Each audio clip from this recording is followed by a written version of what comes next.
नमस्कार, आप देख रहे हैं देश का बढ़ता है FT न्यूज चैनल।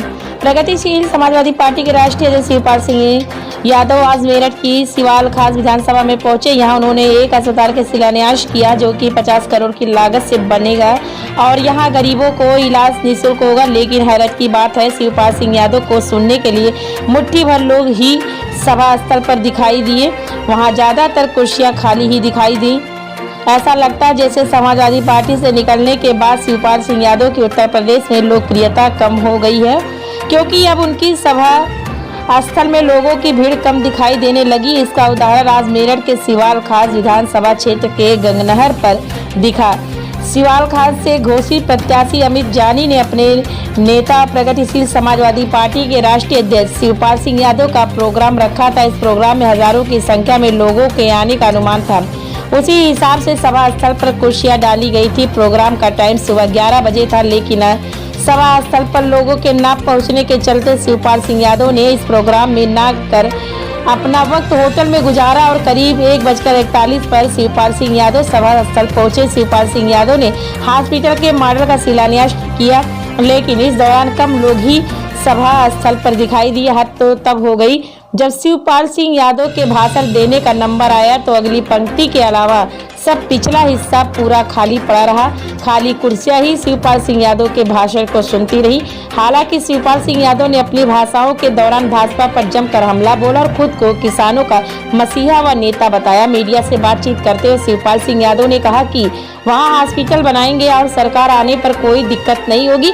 लेकिन जब उनसे पूछा गया कि सरकार कैसे बनेगी तो उन्होंने कहा कि विचारधारा के लोगों को एक प्लेटफार्म पर आना होगा, जिसके बाद यह संभव होगा। लेकिन एक प्लेटफार्म पर आने के बारे में जब पूछा गया तो उन्होंने कहा कि उनकी तरफ तो हाँ है, लेकिन इशारों में कहा है कि उनके भतीजे अखिलेश यादव नहीं मान रहे। हालांकि उनसे पूछा गया कि लोक दल और सपा का पेट हो चुका है, लेकिन आप कैसे रह गए, तो उन्होंने कहा कि उनकी तरफ से हाँ है। अब यह सवाल तो समाजवादी वालों से जाकर पूछे कि आखिर वह क्यों हाँ नहीं कर रहे हैं। यानी कि उनकी परिवार सपा पार्टी से अलग होने वाली पीड़ा भी उनकी बातों में दिखाई दी।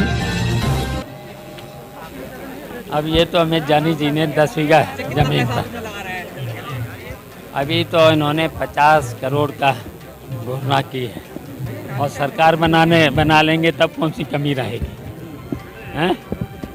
और जनता ने आश्वासन भी दिया है। और इसमें हम इतना कहना चाहते हैं, इसमें फ्री इलाज, सस्ता इलाज, किसी को इस क्षेत्र के लोगों को परेशान नहीं होने देंगे, अच्छा इलाज ये सब मिलेगा। देखिए, अब पश्चिम उत्तर प्रदेश के मेरठ में खासतौर से आप पॉइंट है आपका सवाल खास, तो कैसे किस तरीके से चुनाव की रणनीति रहेगी, क्योंकि अभी आपका पैक्ट नहीं हुआ है और अगर तीनों कैंडिडेट आते हैं, सपा बसपा लोकदल सपा का हो गया और आपके, तो कैसे मतलब देखिए, अभी मैंने कहा समाजवादी पार्टी को कहा, मैंने कहा हमारी प्राथमिकता है एक हो जाओ। मैंने सेकुलर पार्टियों से कहा एक हो जाओ, समान विचारधारा की पार्टियों से कहा एक हो जाओ।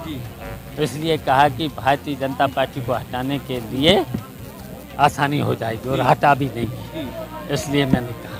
अच्छा, लोकदल सपा का पैक्ट हुआ है, अभी मतलब जो किंग मेकर हैं, आप पार्टी के नेता हैं, आपने कौन सी सीजी थी समाजवादी पार्टी, अभी इतना समय क्यों लग रहा है फिर? अब तो ये तो बात तो वही बता पाएंगे, अच्छा, वही बता पाएंगे। आप चाचा हैं तो वो तो आपके बच्चे हैं। हैं तो मैंने तो प्रयास किया ही है, मैं तो खोल के मंचों पर सबके सामने कह रहा हूँ। अब उनकी जिम्मेदारी है, हैं, उनको मुख्यमंत्री बनना है तो उनकी जिम्मेदारी है।